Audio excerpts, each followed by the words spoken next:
अवनी ने मनीष को दवा खिलाई और बाहर आकर ड्राइंग रूम में टीवी देखने लगी। तभी अंदर से मनीष के चिल्लाने की आवाज आई। अवनी भागती हुई अंदर गई तो देखा मनीष गुस्से से भरा बैठा था। अवनी को देखते ही बोला, तुम मेरी नर्स हो या पत्नी? 2 मिनट भी साथ नहीं बैठ सकती? तुम्हें नाम, पैसा, 2 बेटे, कोठी क्या कुछ नहीं दिया और मेरे बीमार पड़ते ही तुमने नजरें फेर लीं? अवनी इससे पहले कुछ बोलती, उसके दोनों बेटे रचित, सार्थक और सास ससुर भी आ गए थे। रचित गुस्से में बोला, मम्मी शर्म आनी चाहिए आपको, एक दिन टीवी नहीं देखोगी तो कोई तूफान नहीं आ जाएगा। सास गुस्से में बोली, पत्नी अपने पति के लिए क्या क्या नहीं करती, मेरे बेटे को कैंसर क्या हुआ अवनी कि तुमने अपनी नजरें ही फेर ली। अवनी कमरे में एक तरफ अपराधी की तरह बैठी रही, वह अपराध जो उसने किया ही नहीं था। मनीष के सिर पर अवनी ने जैसे ही हाथ फेरा मनीष ने झटक कर हाथ हटा दिया। अवनी की आंखों में आंसू आ गए। उसे पता था मनीष कैंसर के कारण चिड़चिड़ा हो गया है, पर वह क्या करे। वह पूरी कोशिश करती है पर आखिर है तो इंसान ही। पिछले 3 सालों से मनीष के कैंसर का इलाज चल रहा था। अवनी शुरुआत में रात दिन मनीष के साथ साए की तरह बनी रहती थी, पर धीरे धीरे वह तनमन से थक गई थी। पर परिवार के सब लोग मनीष का भार अवनी पर डालकर निश्चिंत हो गए थे। मनीष की बीमारी मानो अवनी के लिए एक कैदखाना हो गई थी। अवनी के उठने बैठने, कपड़े पहनने तक पर सबकी निगाहें रहती थी। अवनी अगर थोड़ा सा तैयार हो जाती तो मनीष की नजरों में सवाल तैरने लगते थे। अवनी का बहुत मन होता मनीष को बताने का कि उसे दुख है, पर वह जीना नहीं छोड़ सकती। पिछले 3 सालों से अवनी ने घर से बाहर कदम नहीं रखा था। किसी की शादी या कोई समारोह होता तो अवनी के सास ससुर दोनों बेटों के साथ चले जाते थे। अवनी को ऐसा महसूस होने लगा था कि वह मनीष के जिंदा होते हुए भी सती हो गई है। सती तो शायद पति की चिता के साथ एक बार ही जली थी, पर अवनी तो पिछले 3 सालों से तिल-तिल कर जल रही थी। कल रात बहुत देर से अवनी की आंख लगी और मनीष के चिल्लाने की आवाज से एक झटके से खुल गई। मनीष गुस्से में बड़बड़ा रहा था, अगर मेरे पास पैसा न होता तो तुम तो मुझे सड़क पर बैठा देती। अवनी बिना कुछ बोले चुपचाप चाय बनाने चली गई। उसको देखते ही सास बोली, आज तो तुमने हद कर दी है, कब मनीष कुछ खाएगा और कब वह दवा लेगा? तुम्हें पता है न कीमोथेरेपी के लिए डाइट का अच्छा होना जरूरी है। मनीष को चाय और बादाम देकर अवनी नहाने चली गई। जब नहाकर बाहर निकली तो देखा कमरे में से किसी के जोर जोर से हंसने की आवाज आ रही थी। अवनी ने गीले बालों को तौलिए से लपेट रखा था। कुछ गीले बाल छितर कर इधर उधर बिखरे हुए थे और इंडिगो ब्लू रंग का सूट उस पर खूब खिल रहा था। जैसे ही वह बाहर आई, वह युवक बोला, अरे भाभी जी को तो देखकर लगता ही नहीं, इनके 18 और 20 साल के बेटे भी होंगे।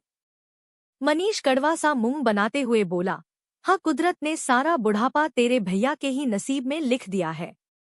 और फिर वह फफक फफक कर रोने लगा। अवनी अपराधी की तरह खड़ी रह गई। अवनी सब समझती थी। कीमोथेरेपी के कारण मनीष के बाल झड़ गए थे, चेहरे पर काले धब्बे पड़ गए थे और आंखें अंदर धंस गई थी, पर अवनी को समझ नहीं आता था कि वह कैसे मनीष का मनोबल बढ़ाए।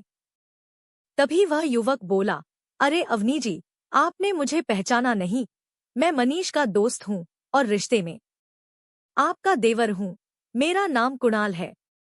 अवनी बोली, अरे आप बैठो, मैं चाय नाश्ते का इंतजाम करती हूँ। अवनी ने फटाफट कुक की मदद से पनीर के परांठे, ढोकला, सूजी का हलवा और लाल मिर्च की चटनी बना ली थी। जैसे ही वह बाहर निकली तो मनीष को डाइनिंग टेबल पर बैठा देखकर खुश हो गई। कुणाल बोला, जल्दी जल्दी नाश्ता लगाए, बड़ी कसकर भूख लगी है। आज शायद लगभग 1 साल के बाद मनीष ने डाइनिंग टेबल पर बैठकर सबके साथ खाया होगा। कुणाल पूरे समय चुटकुले सुनाता रहा और अवनी के नाश्ते की तारीफ करता रहा। न जाने क्यों अवनी को लग रहा था कि कुणाल के आने से पूरे घर में खुशियों की लहर आ गई है। नाश्ते के बाद सब लोग अपने अपने काम में लग गए और कुणाल ड्राइंग रूम में बैठकर टीवी पर कोई प्रोग्राम देखने लगा। अवनी भी वहीं बैठकर सब्जी काटने लगी और सब्जी काटते काटते कुणाल से बोली, और आपके घर में सब कैसे हैं? कुणाल हंसते हुए बोला, मैं ही घर हूँ और कोई नहीं है मेरे घर में। मैं अच्छा हूँ तो घर भी अच्छा है। अवनी बोली, आपने अब तक शादी नहीं करी क्या? कुणाल बोला, करी थी मगर सोनल शादी के 4 साल बाद मुझसे अलग हो गई थी। अवनी ने धीमे से कहा, सॉरी। कुणाल हंसते हुए बोला, अरे इसमें सॉरी की क्या बात है, अगर कोई मेरी टाइप की मिलेगी तो शादी कर लूंगा। कुणाल बिजनेस के सिलसिले में यहाँ आया हुआ था। वह अगले दिन से रोज सुबह काम पर निकल जाता और शाम को आ जाता था। उसके आते ही अवनी के चेहरे पर रौनक आ जाती थी। कुणाल अवनी से सुख दुख की बात कर लेती थी। धीरे धीरे कुणाल और अवनी के बीच अच्छी दोस्ती हो गई थी। कुणाल लगभग 2 महीने रहा और इन 2 महीनों में वह हर वीकेंड पर आउटिंग का प्लान करता था। जब पहली बार कुणाल ने मूवी का प्लान बनाया तो रचित और सार्थक का हमेशा की तरह अपने प्रोग्राम बने हुए थे। सास ससुर जब तैयार हो गए तो कुणाल बोला, मनीष भैया और अवनी भाभी नहीं चलेंगे? अवनी की सास बोली, अरे मनीष कहीं आता जाता नहीं है, वह तो तेरे कहने पर हम भी बरसों बाद मूवी देखने जा रहे हैं। कुणाल ने जबरदस्ती मनीष को यह कहते हुए तैयार कर लिया कि अगर मन नहीं लगा तो वह खुद बीच में ही मनीष के साथ घर आ जाएगा।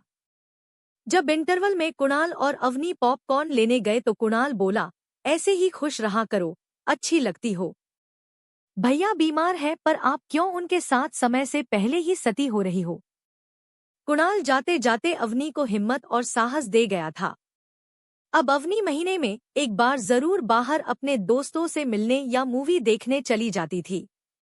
मनीष की चिड़चिड़ाहट, बच्चों की शिकायतें या सास ससुर की नसीहतों को अब अवनी अनदेखा कर देती थी। जब भी अवनी को अकेलापन लगता या हौसला टूटने लगता तो वह कुणाल से फोन पर बात कर लेती थी। मनीष के अंतिम दिनों में कुणाल भी वहीं आ गया था। कुणाल के आने से अवनी को हर तरह से सहारा मिल गया था।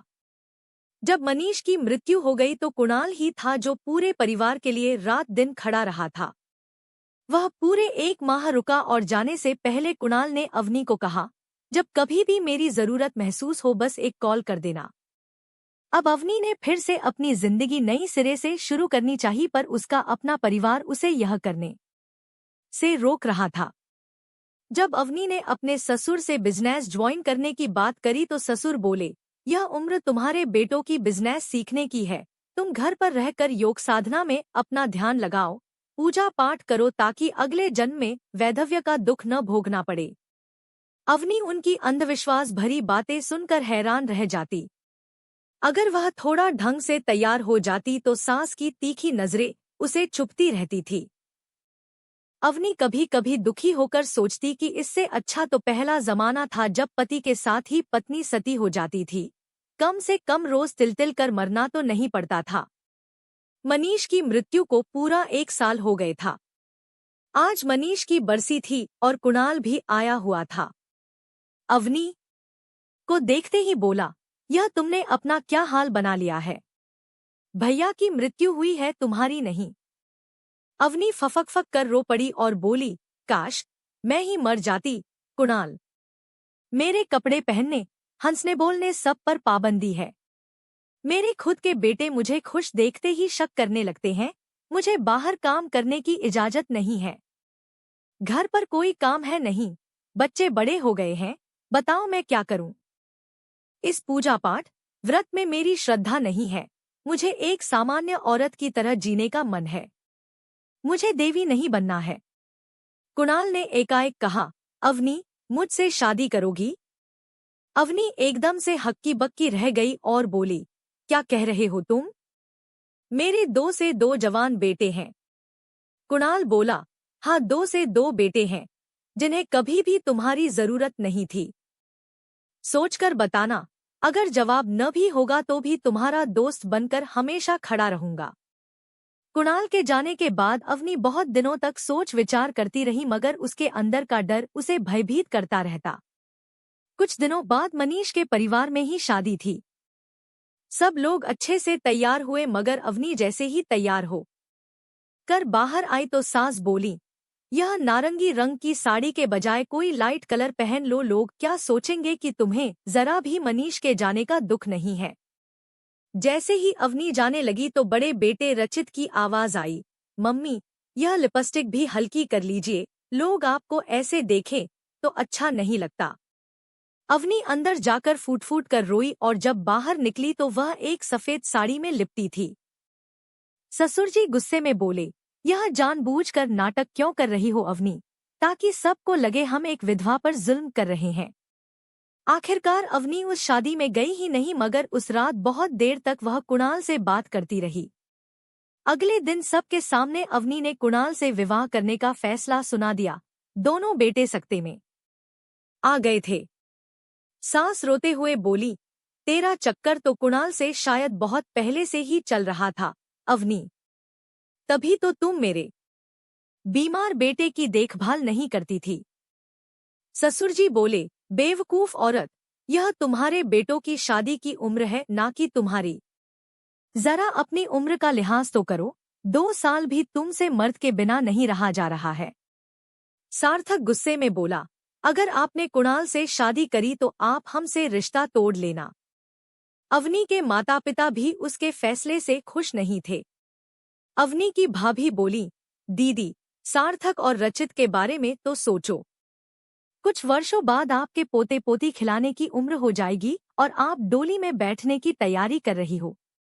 अगर आप अकेली होती तो ठीक था, पर आपके तो 2 जवान बेटे हैं, आपको क्यों किसी सहारे की आवश्यकता है।